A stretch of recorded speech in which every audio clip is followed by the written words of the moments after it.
Hello बच्चों, कैसे हो? आपका स्वागत है त्रिपाण स्टडी सेंटर में। आज जो आपके समक्ष टॉपिक प्रस्तुत हुआ है कई मानने में काफ़ी महत्वपूर्ण है हर एक एग्जाम व्यू से। ठीक है, इसमें हम हर एक बात पे विस्तारपूर्वक चर्चा करेंगे और वो सारे जो है पहलू पर विचार करेंगे जो अब तक अछूता था। तो चलिए देखते हैं हमारा आज टॉपिक क्या है।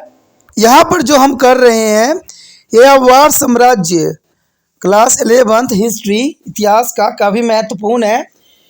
क्वेश्चन जो हमारे समक्ष अगला आया है वो काफ़ी महत्वपूर्ण रखता है कि मंगोल सेना के युद्ध के तरीकों की चर्चा करना है। कहते हैं मंगोल सेना हुई, उसका जो युद्ध करने की तरीका था वो काफ़ी उत्तम किस्म की थी। और आपको मैं बता दूं कि इतिहास साक्षी है। कहते हैं अगर युद्ध करने की तरीका उच्च कोटि की होती है तो बड़े से बड़े सेना को जो है बहुत आसानी से हराया जा सकता है और ये काफ़ी महत्वपूर्ण रहता है। देखा जाए तो बाबर भी कुछ सैनिक के लेके भारत पे अटैक किया और उसने लाखों सैनिक को बहुत ही आसानी से हरा दिया। तो ये सबसे महत्वपूर्ण बात आता है कि मंगोल सेना के युद्ध के तरीका, आखिर मंगोल सेना के युद्ध के तरीके क्या थे। तो ये काफ़ी महत्वपूर्ण यहाँ पर क्वेश्चन रखता है एग्जाम व्यू से। देखा जाए तो किसी भी अभियान से पहले जो मंगोल खान होते थे, जो मंगोल के खान होते थे और कुरलताई की बैठक बुलाते थे। ये उनकी काफ़ी महत्वपूर्ण खासियत थी कि किसी भी अभियान से पहले मंगोल खान ने कुरलताई की बैठक बुलाते थे जहां हथियार और युद्ध की योजनाओं संबंधी विस्तृत चर्चा की जाती थी। यानी हथियार, युद्ध की योजनाएं, इन सब बातों पर बहुत ही विस्तार पूर्वक चर्चा की जाती थी जो कि उनको काफ़ी महत्वपूर्ण बना देता है। कहते सभी सैन्य नेता कमांडर इसमें भाग लेते थे और विशेष दिशा निर्देश प्राप्त करते थे। देखिए, कोई भी अगर युद्ध लड़ने की रणनीति यही होती है कि सबसे पहले हम प्लानिंग बनाएं। और यहाँ पर मंगोल जो थे सेना कि युद्ध करने से पहले योजनाएं बनाया करते थे। अभियान होने से पहले एक मीटिंग करते थे। मीटिंग के अंतर्गत सारी बातों का जो है दिशा निर्देश दिया जाता था और इसमें सारे सैन्य नेता कमांडर उसमें भाग लेते थे और सभी को विशेष प्रकार के निर्देश प्राप्त होता था। तो ये काफ़ी महत्वपूर्ण है। कहते मंगोल जासूस जो है दुश्मन देशों में अफवाहें फैलाते थे जिसका उद्देश्य उसके सैनिक का मनोबल गिरना था। ये युद्ध करने की तरीका बहुत ही उत्तम कोटि की होती है कि हम सैनिकों के मनोबल को घटा दें। और ये काम जो है मंगोल के जासूस करते थे। जासूस जो होते थे दुश्मन के देशों में चले जाते थे और उनके जो है सेनाओं में जो है मंगोल के सेनाओं की बढ़ चढ़ के चर्चा करते थे, जिससे वहाँ के जो दुश्मन की सेना होती थी वो युद्ध करने से पहले ही हताशा हो जाते थे। तो ये मंगोल को जो है युद्ध करने की सबसे उत्तम कोटि की जो है तरीका है जो यहाँ पर हम देख रहे हैं। आगे यदि बात करें हम कि दुश्मन को आत्मसमर्पण करने या विनाश का सामना करने का विकल्प दिया गया। ये भी काफ़ी महत्वपूर्ण बात है मंगोल की कि वो दुश्मनों को आत्मसमर्पण करने या विनाश का जो है सामना करने का विकल्प देते थे। या तो दुश्मन आत्मसमर्पण करते थे या उसको विनाश कर देते थे। तो ये काफ़ी महत्वपूर्ण बात आती है। यहाँ देखा जाए तो इन शुरुआती तैयारी के बाद जब असल युद्ध शुरू होना होता था तो मंगोल सैनिक उस इलाकों के चारों तरफ से घेर लेते थे जिस पर हमला करना होता था। देखा जाए तो मंगोल की यहाँ पर जो युद्ध की नीति थी काफ़ी उच्चम कोटि की थी, क्योंकि यहाँ पर देखा जाए तो वो जो है चारों तरफ से जो है दुश्मनों को घेर कर उनको जो है धराशायी कर देते थे। तो ये काफ़ी महत्वपूर्ण बात है। आगे अगर हम बात करें, मंगोल सैनिकों ने दुश्मन की सेना के आमने सामने सामना किया और इसके द्वारा अपनाई गई रणनीति यह दिखाने के लिए थी कि वे युद्ध क्षेत्र जो है छोड़ रहे हैं। तो ये भी काफ़ी महत्वपूर्ण रणनीति होती है कि मंगोल सैनिकों ने दुश्मन की सेना का सामने सामने जो है आमने सामने सामना किया करते थे और जब भी उनको सैनिक की हौसला देख के जो दुश्मन सैनिक होते थे वो रन छोड़ के भाग जाते थे। तो देखा जाए यहाँ पर युद्ध लड़े बिना भी जो है युद्ध के जीतने की सबसे महत्वपूर्ण तरीका था। इवन देखा जाए तो शत्रु सैनिकों ने सोचा कि मंगोल सेना ने मैदान छोड़ दिया और ये भी काफ़ी महत्वपूर्ण बात थी कि कभी कभी ये क्या करते थे, मंगोल सभी जो है पहले तो आक्रमण करते थे और फिर जो है वो युद्ध छोड़ के भाग जाते थे। तो इससे ये होता था कि शत्रु सेना ये सोच में पड़ जाती थी कि मंगोल सेना मैदान छोड़ के भाग गया है, लेकिन ऐसा नहीं होता था। वो उनको जो है थोड़ा रिलैक्स करवाते थे कि दुश्मन जो है अपने आप को निश्चिंत हो जाए। जैसे वो निश्चिंत होते थे उन पे जो है धराशायी बोल दिया जाता था। तो देखा जाए तो ये काफ़ी महत्वपूर्ण रणनीति होती है युद्ध की। परंतु जैसे ही वो किसी विशेष स्थान पहुंचते थे, मंगोल सैनिक जो है उन पर आक्रमण कर देते थे और उन्हें करारी हार देते थे।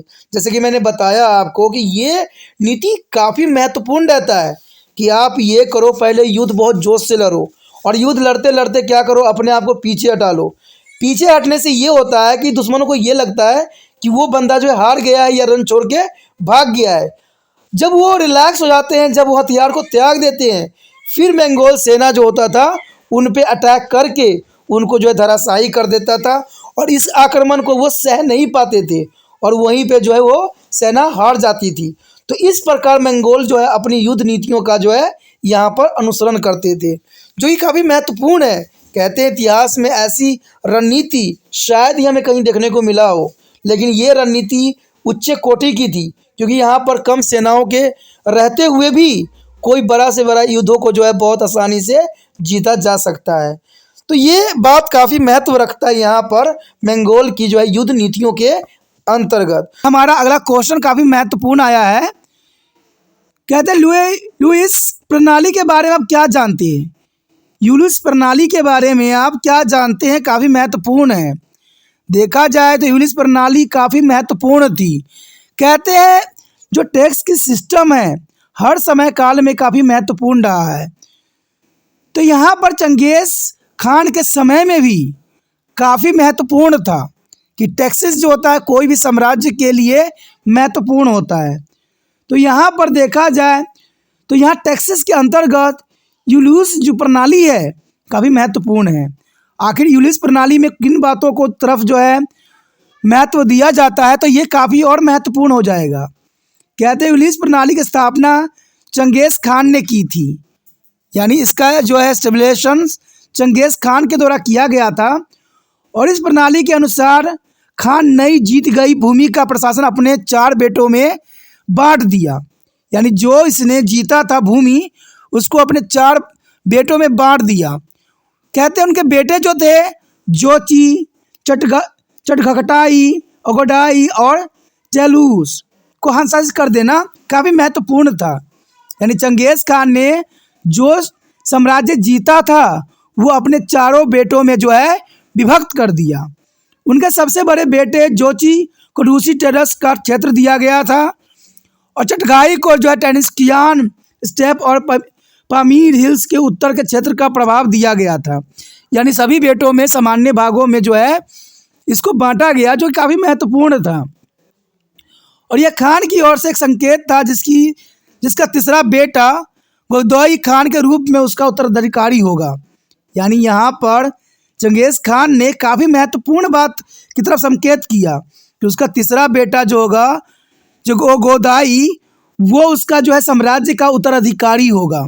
तो ये काफ़ी महत्वपूर्ण संकेत था यहाँ पर यूलिस प्रणाली के अंतर्गत। यदि हम अगले पॉइंट की तरफ नज़र करें तो चौथे पुत्र टेलुस को जो है मंगोली का क्षेत्र दिया गया। यानी चौथे बेटे टेलुस को जो है मंगोली का क्षेत्र दिया गया। यूलिस ठीक नहीं हुआ था, जो कि ये यूलिस ठीक वहाँ के लिए नहीं था। यूलिस का आकार बदलता रहता था, यानी यूलिस का जो है आकार बदलता रहता था। यानी यूलिस है एक सिस्टम है, ये हमेशा बदलता रहता था। इस व्यवस्था के अंतर्गत खान के पुत्र की स्थिति उप शासक की होती थी, यानी मेन शासक राजा होता था जो चंगेज़ खान खुद था। और यहाँ पर इस स्थिति का जो है उप शासक उसके पुत्रों के स्थिति में बटा हुआ था। उन्हें सैन्य टुकड़ियाँ का स्वतंत्र आभारी बनाया गया था, जिन्हें वो तम के नाम से जाना जाता था। वह लुईस धारणा करने वाले व्यक्ति अपने क्षेत्र के अंदर व्यक्तियों को नियुक्त कर सकते थे और नए कर भी लगा सकते थे। यानी देखा जाए तो यूलिस सिस्टम एक काफ़ी महत्वपूर्ण प्रणाली थी, जिसके अंदर अपने पुत्र को जो है शासन करने की व्यवस्था की गई थी और इसके अंतर्गत वो कोई भी कर जो है लगा सकते थे। तो ये काफ़ी महत्वपूर्ण है। यूलिस एक धारण करने वाले व्यक्ति को कहते हैं। यूलिस सिस्टम जो थी एक महत्वपूर्ण पद धारण करने वाले व्यक्ति को कहते हैं। यहाँ पर साफ शब्दों में यूलिस का मतलब समझ में आता है कि यूलिस का मतलब जो होता है कि चंगेज़ खान जो है अपनी पूरी शासन का भागडोर अपने पुत्रों में बांट देता है और उसका पुत्र जो होता है एक उपशासक होता है। उपशासक यानी इसका मेन शासक जो होता है यहाँ पर चंगेज़ खान स्वयं है और उसका उत्तराधिकारी तीसरा पुत्र था, न कि तीनों पुत्र में से था। तो ये काफ़ी महत्वपूर्ण बात है।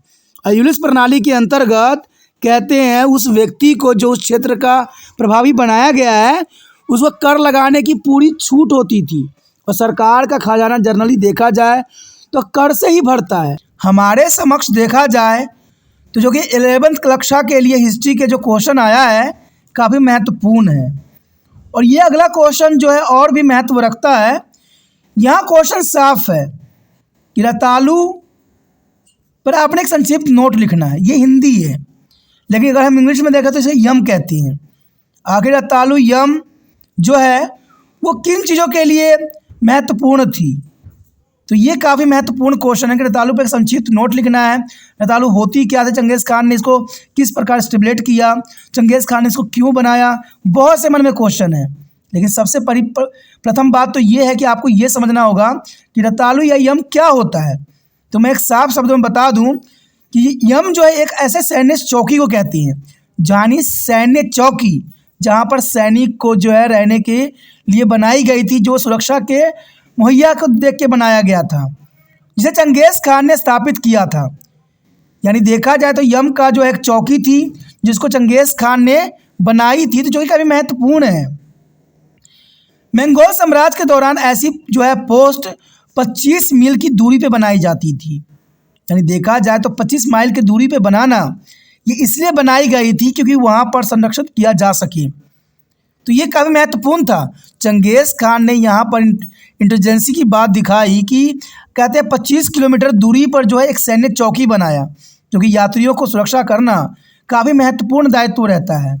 और इन पदों पर घुड़सवारों और दूतों की नियुक्ति की जाता था, जहाँ से संदेश उस तक पहुँचना बहुत ही आसान हो जाता था। यानी इन पदों पर घुड़सवारों और दूतों को नियुक्ति किया जाता था और उसके निपटने में घोड़े रखे जाते थे। यानी निपटाने के लिए घोड़े रखे जाते थे कि घोड़ा जो है काफ़ी स्पीड से जो है एक जगह से दूसरी जगह जा सकता था। यानी 25 मील की दूरी काफ़ी महत्वपूर्ण थी। ये घुड़सवार सरकारी अभिलेखों को एक स्थान से दूसरे स्थान तक ले जाते थे। यानी कोई भी मैसेज होती थी, इंफॉर्मेशन होती थी, ये घुड़सवार जो है एक चौकी से दूसरी चौकी तक पहुंचाते थे और दूसरी चौकी से तीसरी चौकी तक पहुंचता था। इस प्रकार राजा के पास जो है बहुत महत्वपूर्ण समय काल में जो है संदेश राजा तक पहुंच जाती थी। तो चंगेज़ खान ने इसी उद्देश्य से इन चौकियों का जो है निर्माण करवाया था। प्रत्येक घुड़सवार को अपने घोड़े गले में एक घंटी बांधना आवश्यक था। इससे पता लग जाती थी कि संदेश आ रहा है। तो ये काफ़ी महत्वपूर्ण है कि प्रत्येक घुड़सवारों को अपने घोड़े के गले में एक घंटी बांधने की आवश्यकता होती थी। जब भी कोई संदेश की चौकी के पास पहुंचता था तो घोड़े गले में घंटी की आवाज़ सुनकर चौकी पर मौजूद दूत घोड़े सहित अगली मंजिल के लिए रवाना होने के लिए तैयार हो जाता। तो देखिए घोड़े पे के जो है गले में घंटी बांधने का सबसे महत्वपूर्ण था ये बात कि संदेश पहुंचने में राजा तक कोई देरी न हो। यानी जैसे ही घंटी की आवाज़ वहाँ के चौकी पर कोई सुनता, फटाक से दूसरे घोड़े को तैयार कर देता और दूसरे संदेश वाहक को तैयार कर देता अगले चौकी के लिए। तो इससे जो है समय रहते कोई भी इन्फॉर्मेशन जो है राजा तक बहुत आसानी से पहुंच जाती थी। तो ये काफ़ी महत्वपूर्ण यहाँ पर चंगेज़ खान ने प्रणाली का जो है उजागर किया, जो कि महत्वपूर्ण है। देखा जाए तो यम में यात्रियों के लिए उचित व्यवस्था भी की गई थी कि जो यात्री थक के आते थे वो यहाँ पर विश्राम करते थे, जलपान करते थे और हर तरह के जो सुविधाएं यहाँ पर उपलब्ध थी।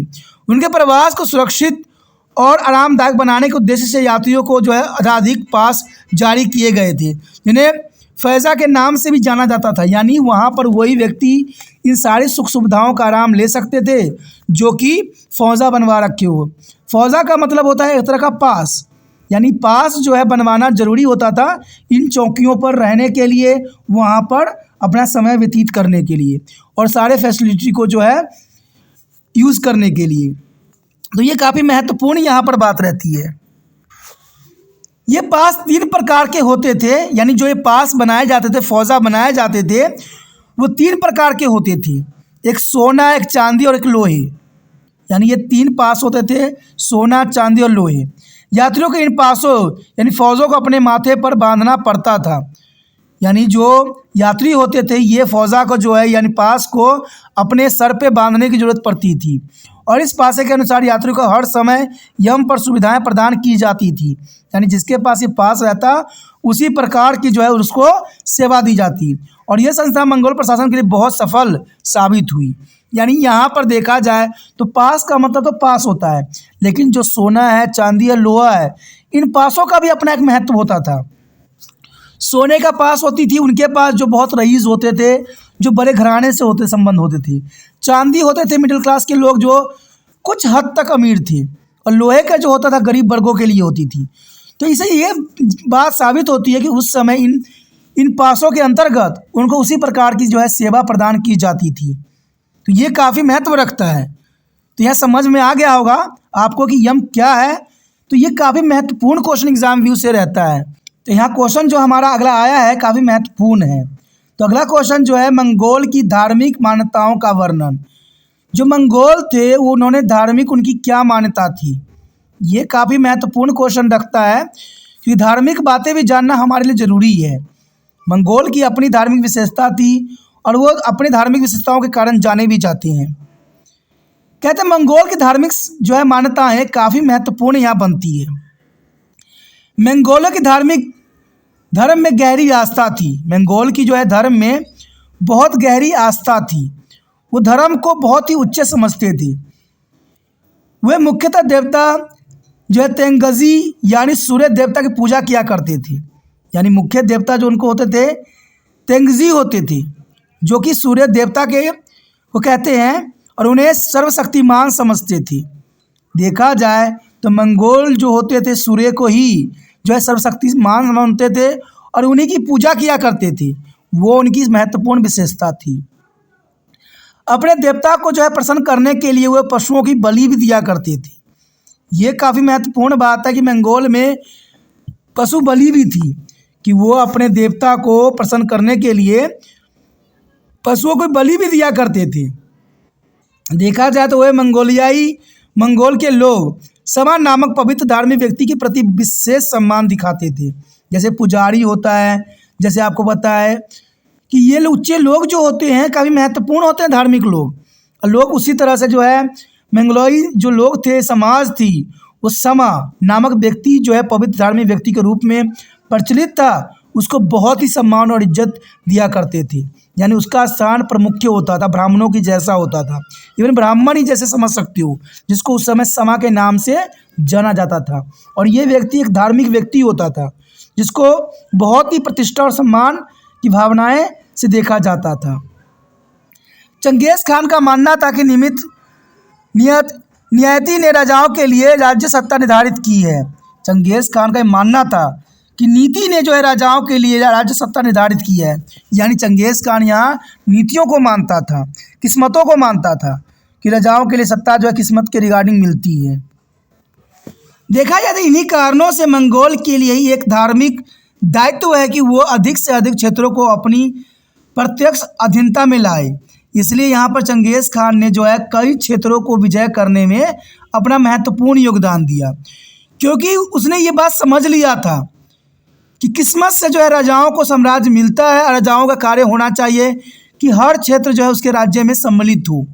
इसलिए देखा जाए तो धार्मिक दायित्व के कारण ही जो है मंगोल के लोग जो है अधिक से अधिक क्षेत्रों पर अपना जो है प्रत्यक्ष अधीनता में लाना चाहते थे। कहते मंगोल स्वभाव से धर्मनिरपेक्ष थे और धार्मिक सहिष्णुता की नीति का पालन भी करते थे। उन्होंने लोगों को पूरी स्वतंत्रता के साथ अपने धर्म का सम्मान करने की अनुमति भी दी थी। तो ये काफ़ी महत्वपूर्ण है कि उन्होंने लोगों को पूरी स्वतंत्रता के साथ अपने धर्म का सम्मान करने की अनुमति भी मंगोलों ने दी थी। मंगोलों के अधीन भर्ती केवल योग्यता के आधार पर की जाती थी और इसमें धर्म की कोई भूमिका नहीं होती थी। तो देखा जाए मंगोल की राजनीति भी काफ़ी महत्वपूर्ण थी, उत्कृष्ट थी, क्योंकि यहाँ पर देखा जाए तो धर्म के आधार पर कोई भी भर्ती नहीं होती थी। सारे भर्ती जो होती थी लोगों को रखा जाता था तो उनकी योग्यता के अनुसार रखा जाता था। और ये चंगेज़ खान की महत्वपूर्ण नीतियों में से एक मानी जा सकती है। मंगोल शासक का एक बहुत ही महत्वपूर्ण नीति थी। ये काफ़ी महत्वपूर्ण क्वेश्चन था। हमारे समक्ष जो अगला क्वेश्चन आया है काफ़ी महत्वपूर्ण है कि आप एगोडाई के बारे में क्या जानती हो? आप एगोडाई के बारे में आप क्या जानती हो? अगर आपने पिछले क्वेश्चन सब देखे होंगे, समझे होंगे, तो आपको एगोडाई के बारे में पता होगा कि एगोडाई जो है चंगेज़ खान का, चंगेज़ खान का तीसरा पुत्र है, जो चंगेज़ खान ने अपना उत्तराधिकारी घोषित किया था और यही साम्राज्य का मुख्य प्रतिनिधि भी था, जो काफ़ी महत्वपूर्ण है। तो आपको समझ में आ गया होगा कि एगोडाई कौन है। एगोडाई जो है चंगेज़ खान का तीसरा पुत्र है। एगोडाई को जो है देखा जाए तो 1229 में कुलिताइन द्वारा नया मंगोल खान घोषित किया गया था, यानी कुलितलाई द्वारा जो है नया मंगोल घोषित किया गया था, क्योंकि चंगेज़ खान ने इसको ही उत्तराधिकारी बनाया था। और कहते हैं उसने 1229 से लेके 1241 तक शासन किया, यानी देखा जाए तो 12 साल का जो है काफ़ी महत्वपूर्ण समय काल यहाँ पर दर्शाया गया है, लेकिन ये काफ़ी महत्वपूर्ण था। एगोडाइस के लिए ये शासन काफ़ी महत्व रखता है। कहते हैं नया मंगोल खान बनने के बाद उसने अपना ध्यान मुग़ल साम्राज्य की ओर लगाया, क्योंकि इस समय मुग़ल साम्राज्य का भी भारत में एंट्री हो चुकी थी। तो नया मंगोल खान ने जो है अपनी सारा जो है गतिविधियाँ मुग़ल साम्राज्य की ओर कर दिया।